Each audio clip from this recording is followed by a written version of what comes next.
There we go, and hello everyone, Ivana Taylor here. I am here with my old friend, Mr. Excel himself, Bill Jelen. Hello, Bill. Hey, Even, how are you? I am doing great. I want to welcome you all to a spontaneous DIY Marketers. That was easy, and I have to admit something to you, Bill. So let me gotta tell you a couple things, right? One is that this spontaneous hangout is brought to you by Mr. Excel and his spontaneous email that he sent yesterday, was it? I think it was yesterday, right? Yeah. Right? So he sent this email yesterday. So first of all, let's give people some context, right? You've got something very special going on, and this is, and I'll probably be jumping in here. What you guys need to know is Bill and I have known each other entirely too long. That's right. Yeah. So, and he and I did some work together. And I said, you know, Bill, you need to write a book that doesn't just talk about Excel, but that talks about Excel in terms of marketing. And he said, okay, Miss Smarty Pants, you start. And that's how the Excel for Marketing Managers book was born, which is still being published today. that's right. We still sell some of those, and that book was somewhere along the way. You were actually the person who told me to write my first book. Back in the day, I had Mr. Excel running, and people had two choices. They could come and get something for free, or they could pay me hundreds of dollars for a consulting thing. And even it said, if you had a $25 product or a $20 product, you won't believe what will happen. So I wrote my first book, and sure enough, I realized that selling books is that's my gig now. I sell books. And I'm really excited because I'm about to write my 40th book. 40th book. Now you might be saying, well, wait a second, that's not a milestone. The 50th book is a milestone, or the 100th book is a milestone, but I am such a geek. In Excel, there is a function called Roman that takes a number and converts it to Roman numerals, right? So equal Roman of 2 is II, equal Roman of 4 is IV, equal Roman of 40 is XL, which sounds like Excel. Now, I've realized this a year ago that I'm eventually going to write book 39, and then the next book is book 40, and I was so excited just to have the completely crazy title of Mr. Excel XL, right? That's it, right? And I've had that title for a year, and I had no idea what's going to go in the book, right? This is going to be a special book. It's a milestone for me. I want to do something really, really special. But all I had was the title for the last year. I was like, I can't write book number 40 because this book has to be the book. So that's how we came up with Mr. Excel XL. And I said I want to do something special. I want to have it in color. I want to have glossy. I want to have original artwork, glossy paper, just something really unlike a computer book. And that's when I came up with the idea of launching a crowdfunding campaign. So I went out to Indiegogo and I said, hey, look, I'm trying to write my 40th book. Here's the story. I want to do it in color. That's expensive to do it in color. And my pitch was, look, just buy the book, pre-buy the book for $24.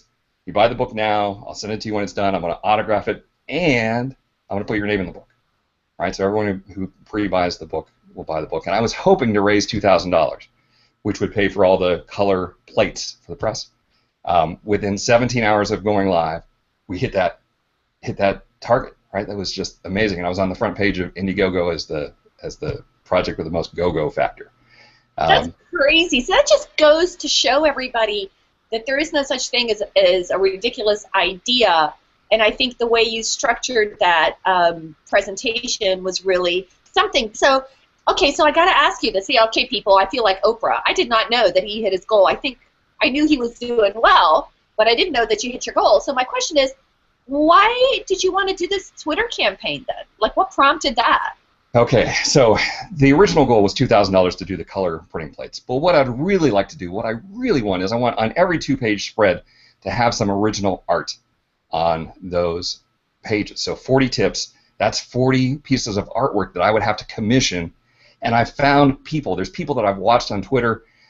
There's a gal in Pittsburgh named Emily DeMarco who created just the most beautiful graphic about dealing with bad data. So she was at a seminar on bad data, and she's a illustrator. She created this beautiful graphic, and I went to Emily. I said, Emily, I would be so honored if you would illustrate one of these tips. And I said, here's my budget. I have 40 tips. I can probably pay $300 a tip. That's $12,000 over the course of 40 tips. And so I've got 6 or 7 different illustrators lined up So all the additional money is going to pay for those illustrators just to create. Got it. So now you're really right. So you got the color portion done. Now it's a Illustrator function. Right. So you decided to go to Twitter. What made you choose Twitter? Because I know you've got a crazy email list. Well, so, I used to have a great email list of 15,000 people, but I let that email list deteriorate. I was bad. I wasn't paying attention. And so my email list is maybe 1,200 now, but I have 8,000 followers on Twitter, right? And I initially hit my list. That's how I got within 17 hours I hit my goal. The first thing that struck me is the campaign was going to end on January 1st or January 2nd. As soon as I sent that email out, this was right before Christmas, the out-of-office replies started coming back saying, hey, we're out till January 5th.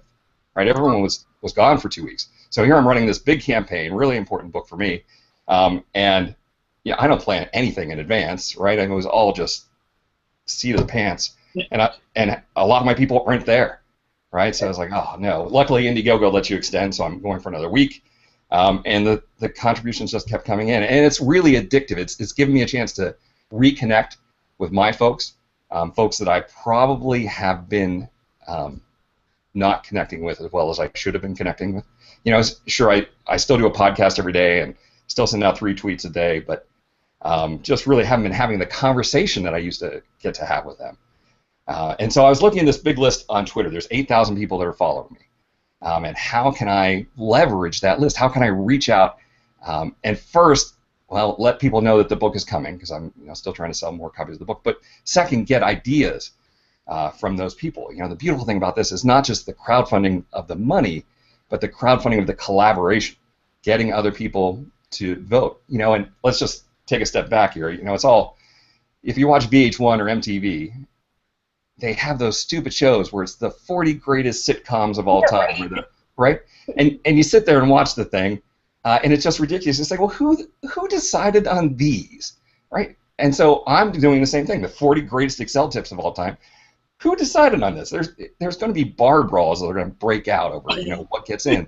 So rather than me just choosing the 40 that I think are the best, if I get there's like 236 people that contributed so far. If those people all vote, right? These are people who are passionate about Excel. If they all vote, then we really have a really, really good list of truly the 40 best Excel tips of all time.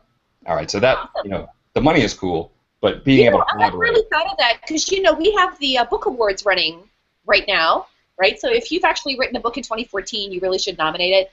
All you people watching YouTube, MrExcel. Okay, so that said, when we do the book awards, we actually have 2 components to it. We have a community choice component, which is purely based on reach and voting things that people vote for. But we also have a judging panel, right? Right. Panels of experts who contribute their knowledge and help us choose the best books in any particular category. Okay. So that answers your how to choose question, which I know that you've got this campaign running already, but it dawned on me that, wow, some people might actually want to be like a special choosing person. Oh, so that's funny. In Indiegogo, you have these different perks, $4, $10. At the $40 level, 40 because it's the 40th book, at the $40 level, you're actually a collaborator where you aren't just voting on tips that I come up with, but you're actually submitting tips and deciding which tips get to be voted on or something like that. So, yeah, great. Nice. So you have that component. That's great. Everyone gets to vote, but then there's this upper level of people who are really into it and want to. Okay, so here's what we got, right? So now you've got this campaign going. You've already hit your list, and you said, my God, I have 8,000 Twitter followers. But then you said to me something really, really interesting. You're like, yeah, 8,000 is a lot, and take it from there. Okay, yeah, so when you send a tweet out, right, you have to hope that that person comes to Twitter in the next 10 tweets in their timeline. Otherwise, you're not on the front page. So you're sending a tweet, but it's not being seen by 8,000 people. It's being seen by 80 people or 40 people, or and you're hoping for a retweet to give it some life, but it's not. I don't know. It doesn't seem effective. Well, I mean, it is effective, but it's not as effective as I wanted to be. So I found this great utility out on the web that I think I paid them maybe $25, and then they sent me an Excel spreadsheet of all of my Twitter followers. And the beautiful thing about that spreadsheet is it gave me not just their @handle, right? It gave me a lot of columns like when they joined, how many tweets they've sent out, when their last tweet was, what their 140. And an Excel spreadsheet in your hands. Oh, yeah, right. Magical. So show us the tool. I use your little screenshot thing. Sure. show us the tool, and then kind of show us the spreadsheet you got. So Okay. take us through this process. All right, so here's my Excel screen. This was this. Let's give them a plug. It's the twexlist.com. It probably took them 5 minutes to generate this. Lots of nice little statistics up here on the front page, but then really the interesting thing was back here with all of these columns, which I'm going to unhide. And so, you know, a couple of things: that who they were, what their name is, the creation date that tells me how long they've been on Twitter, and then I was really fascinated with this column called time zone. Right, time zone. It's like that's going to come in handy at some point. Where they said that they are, the language they speak, how many followers they have. You know, so my first pass was, well, hey, let's see who has the most followers and see if I can get them to retweet. Or, you know, let's see who my oldest friend was, who was the first person on Twitter. But all the way over here on the right is that beautiful 140 character description that appears on your profile of Twitter. You know, so on mine it says, I write books about Excel, I kayak, yada. Oh, I like Bruce Springsteen, right? So you get 3 or 4 things in those 140 characters. And I did a search. I did a formula here to find everyone who, in their 140 characters to describe them, used the word Excel. All right. Okay, so show us the little formula thingy. Click on that, because all I see is A equals, or is Sure. that like some magical thing? Yeah, let me come over here. So, actually, I probably got rid of the formula once it was gone, so let me do it. I'm going to insert a new column, and I'll just say find, and the formula is equal find, and I'm looking for the word Excel. So equal find Excel, comma, in the lowercase of that big description over there in column N. And in this particular case, it's going to give me an answer of 115. That means that Excel was mentioned in the 115th character of their Twitter feed, or their Twitter description. And so out of the 8,000 followers, there were 600 and some that actually mentioned Excel in their profile. So I figured these people are really hardcore Excel people, right? Hey, just a real question, because I think in this description, you know, I've been really, one of the really hot things, especially since it's planning time, is, you know, this whole 80-20 rule. So I just like threw it in. I'm just curious mathematically, is this really 20% of your followers? That is a great question. So once I found everyone, let me just finish up here. You get either a number if they're found, or you get NA if they're not found. That the NA are saying, hey, I couldn't find it. So if I turn off the filter, you'll see that there's a lot of people that are not green. Those are people that didn't have Excel in their list. So I turned all the ones that did have Excel, I turned them green, right? Just using the fill thing. And then I think, so here I'm going to filter by color now. So I'm going to turn on the filter in Excel, and once I've applied that green fill color, they now have this beautiful thing where I can filter by color and ask for just the green cells. And it says 671 out of 8,056. Yeah. 671. Actually, it's not even 10%. Oh, yeah. So plus 671 divided by 8056 is only 8%. Just 8% happen to match have Excel. But it was a nice small number. It was 671 people. I'm like, okay, let's figure out some way that I can engage with these 671 people. So far, so good?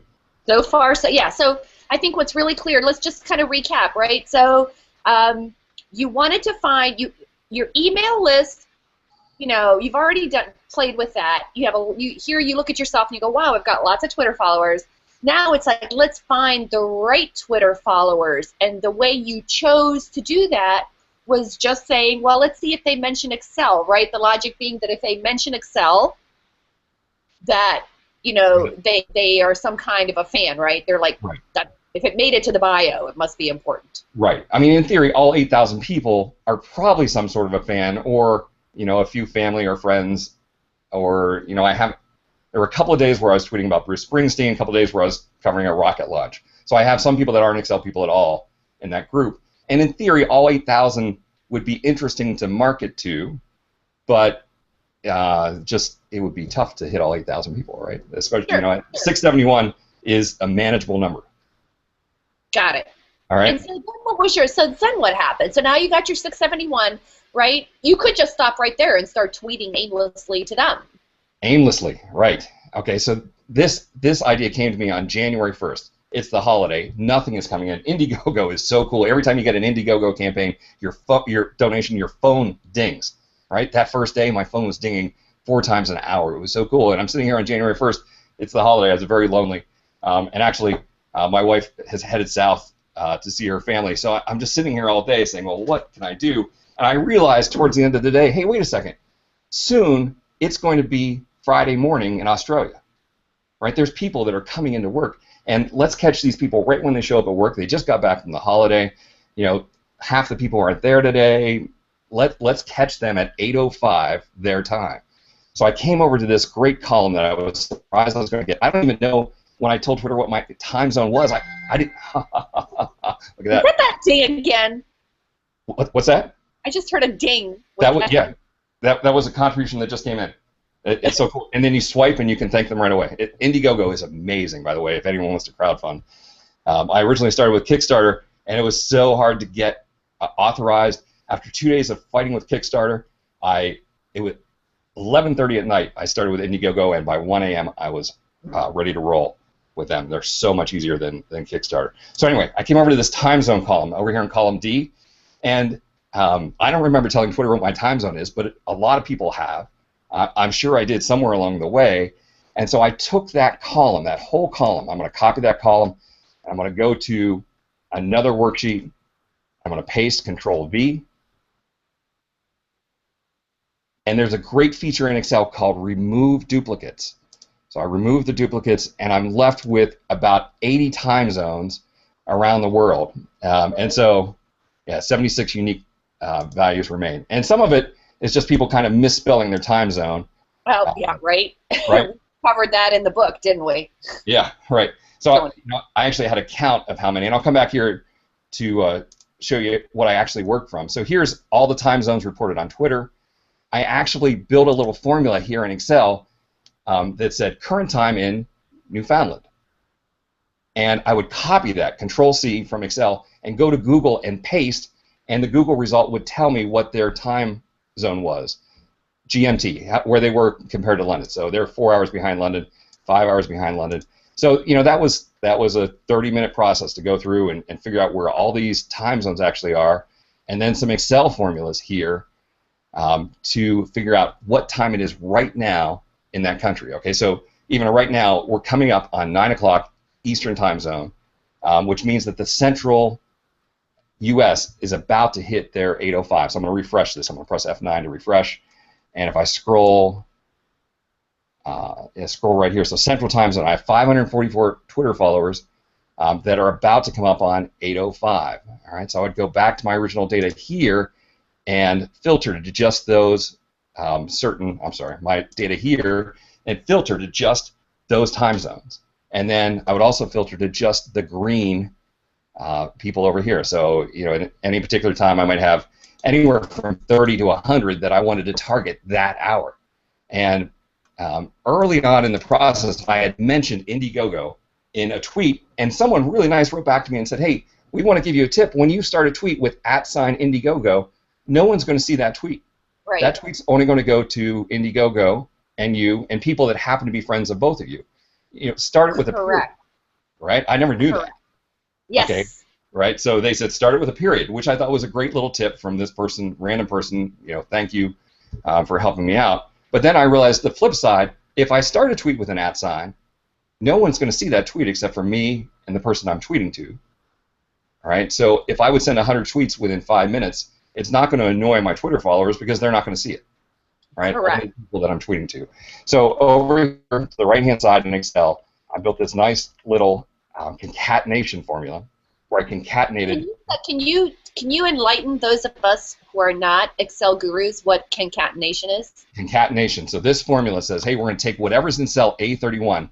That's the Twitter handle. So @MrExcel.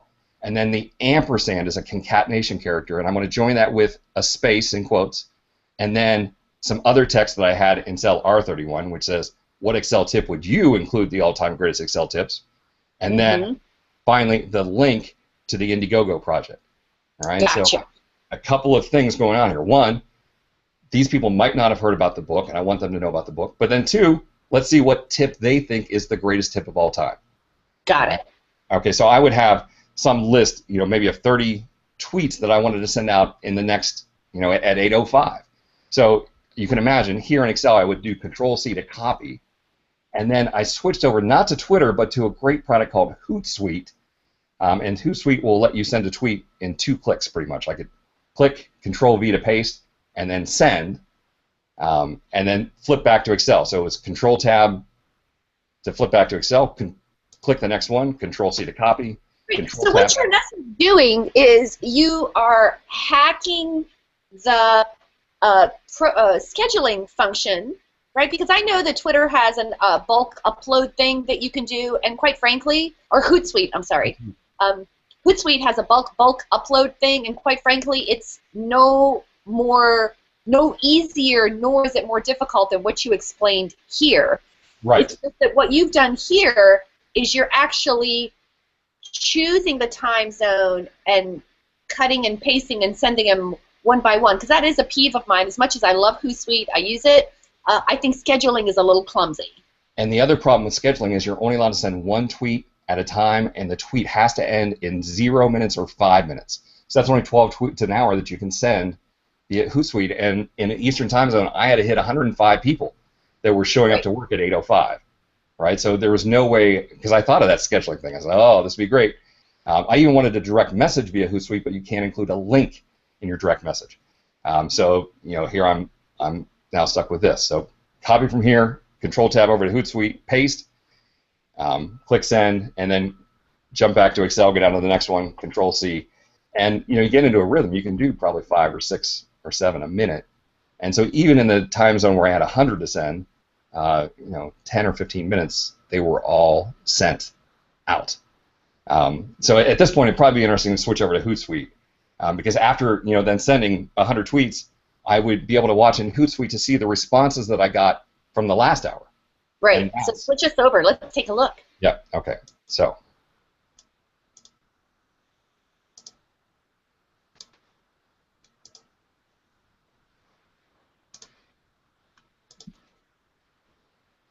All right. Wake up. All right. So, here's my my Hootsuite dashboard. These are my scheduled tweets. I have 3 scheduled tweets a day, and of course, to send, you just click in here and Control-V, click Send Now. It already was defaulted to my main account, so I could send those very quickly. But then here in the mentions, these are people that actually responded to me, and I never actually, I do know that. I've gotten 89 responses. So it was a Friday. A lot of people weren't at work. Out of the 671 that I sent, 89 responses. So about 15% response rate, which I guess compared to a direct mail, that's actually really good, right? It's really good because, no matter how you slice it, and I'm probably going to go out on a limb here, but even the best email marketers, right? I mean, even the best across the entire population of their lists are probably getting 1%, 10%. There's a rare few that'll get 20, 30, 40%, right? Right. But those lists are super, super targeted, which this one is. It is. And I guess, the marketing analysts are going to point out, hey, you got 89 responses out of 8,000, so don't be saying you got 15%, right? I mean, I already narrowed that list down to the people, the subset. Correct. Okay, but so the responses start coming back in, right? And it's stuff that I know. It's stuff that I would have included in the book, and so I'll either reply, hey, that's a good one, or I would quote tweet and put, a little yes or great one or thanks before the tweet. But then a few things started happening. I started getting tips I had never heard of, right? I'm Mr. Excel.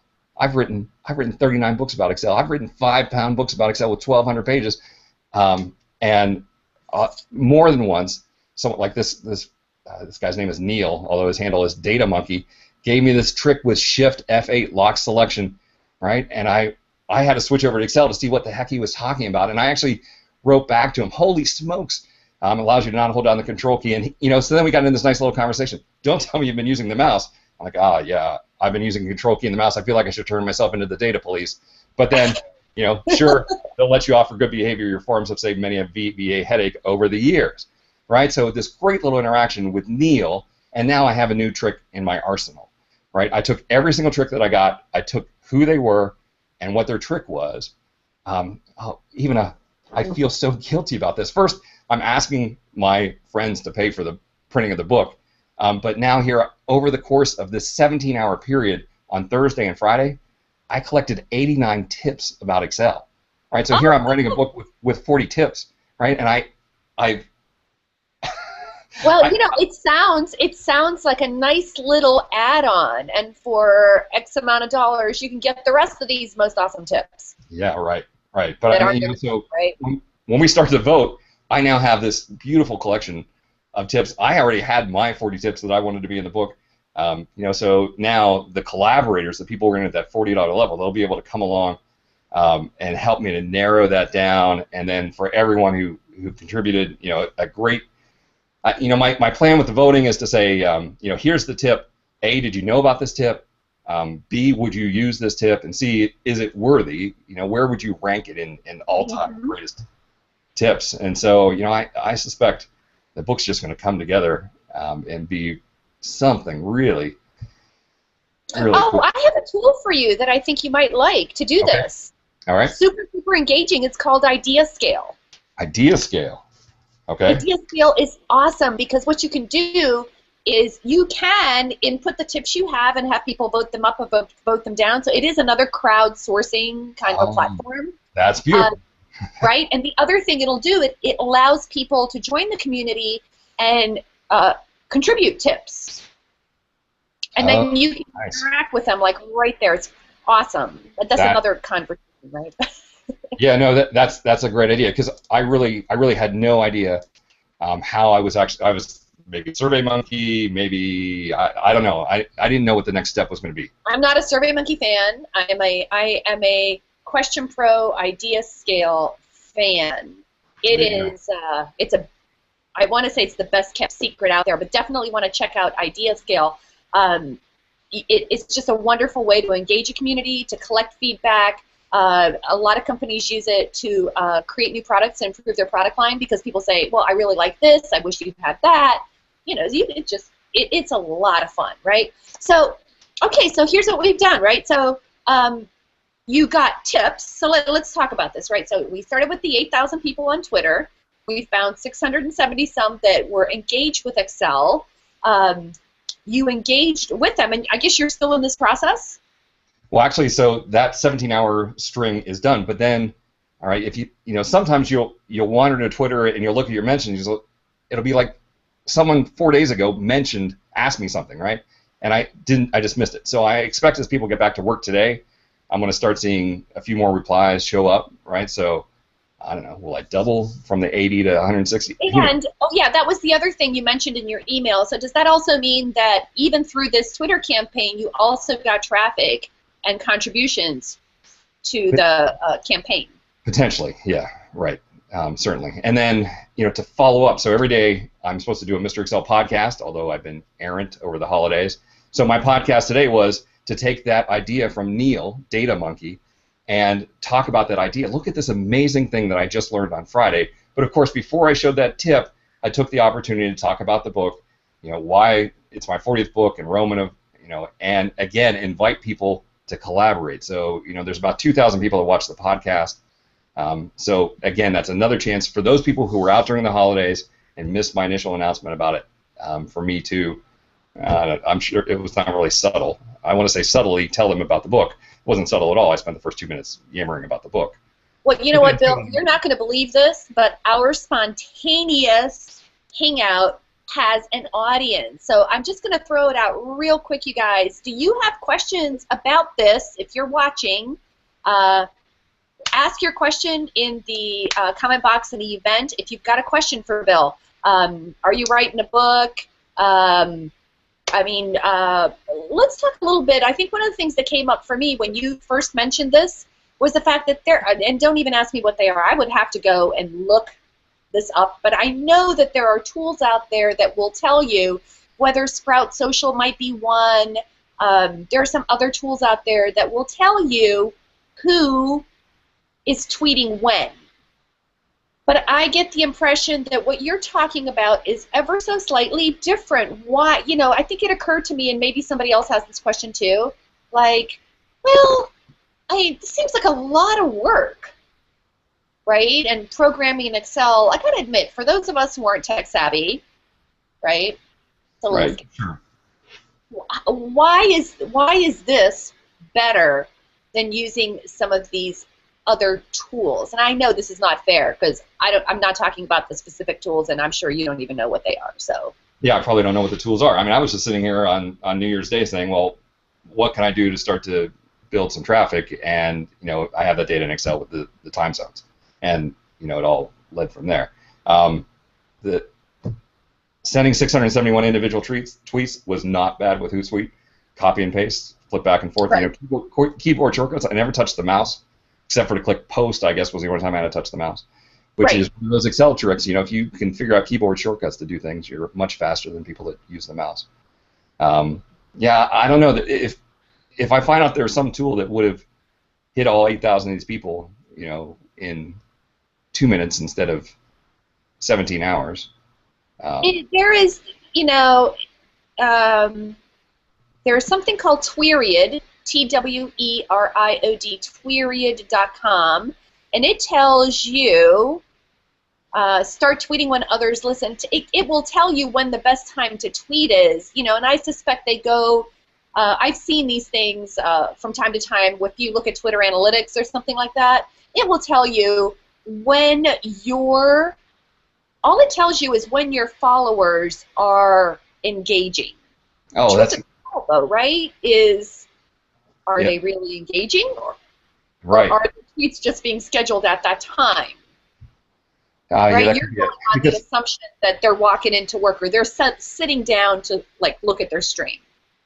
I know if I go to Hootsuite at 5 or 4 or 6 in the morning and I put a tweet in and I say auto schedule this, they're always going to tweet it for 8:05 a.m. That seems to be the #1 tweet, and then 9:05 and then 12:05, right? So that's just based on Hootsuite, which I'm sure is just not scientific to my followers, but it makes sense. You get to work, you get your cup of coffee before you dive into work, so that puts you at 8:05 instead of 8 o'clock. Hey, let's see what's going on Twitter.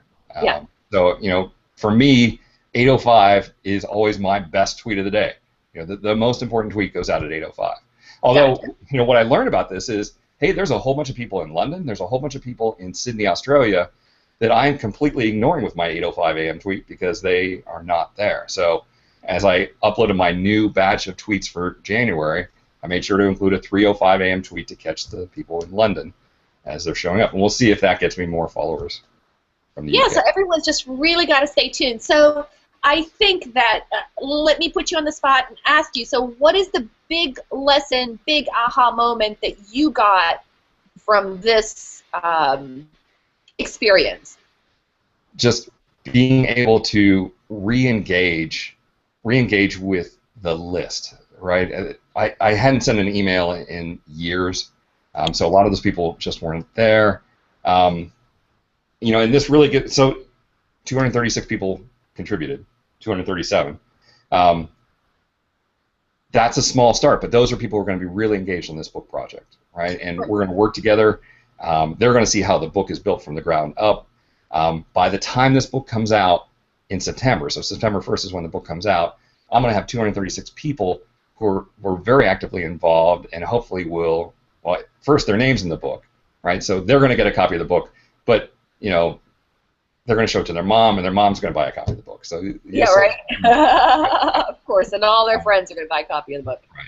And it gives me a chance to restart my list and really engage with people, and just I'm trying to build a list again. I guess a new good list from scratch. Hey, you know what, Bill? I got to tell you, I know this isn't a list conversation exactly, but I clean my list regularly, and there are a couple sequences that I use to do that. And at first it's really, really hard, especially if you have a nice big number. It's really hard to let go of those people, but I had the epiphany that they're not people, they're email addresses, right? And they're only people. They only become people if you're in a conversation with them. Right. Yeah, so, that's right. And so I've learned to let go, and I've sliced my list probably down 3/4 smaller.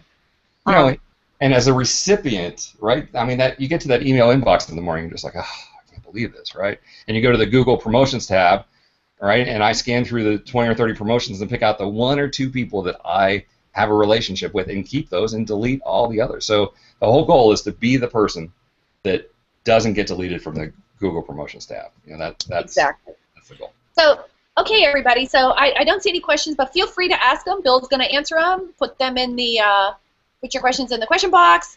And other than that, I'm going to let you people get back to work. All right.